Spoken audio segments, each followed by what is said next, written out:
যুক্তরাষ্ট্রের president Donald Trump ইউক্রেনকে দীর্ঘ পাল্লার টমাহক ক্রুজ ক্ষেপণাস্ত্র সরবরাহের প্রস্তাব দিয়েছেন। তিনি সতর্কবার্তা দিয়েছেন, যদি ইউক্রেন যুদ্ধ দ্রুত সমাধান না হয় তবে মস্কোর উপর চাপ বাড়ানোর জন্য যুক্তরাষ্ট্র এই শক্তিশালী অস্ত্র সরবরাহ করতে পারে।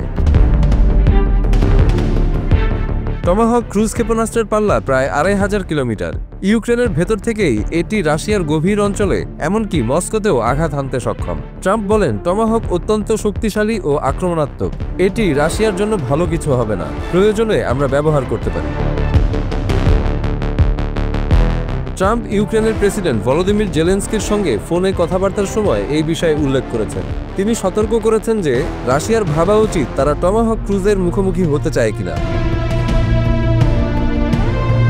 রাশিয়ার প্রেসিডেন্ট ভ্লাদিমির পুতিন ইতোমধ্যেই হুঁশিয়ারি দিয়েছেন, ইউক্রেনকে যদি টমাহক ক্ষেপণাস্ত্র সরবরাহ করা হয় তাহলে তা গুরুতর উস্কানি হবে এবং ওয়াশিংটন ও মস্কোর সম্পর্কে ভয়াবহ সংকটে পড়বে।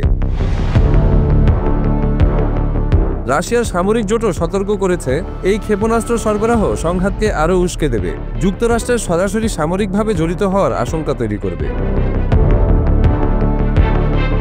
ইউক্রেনে এক ভাষণে জেলেনস্কি জানিয়েছেন, তিনি রাশিয়ার উদ্বেগকে কৌতুক রূপে দেখছেন। তিনি বলেন, আমরা দেখেছি এবং শুনেছি যে রাশিয়া ভীত, কারণ আমেরিকানরা আমাদের টমাহক দিতে পারে।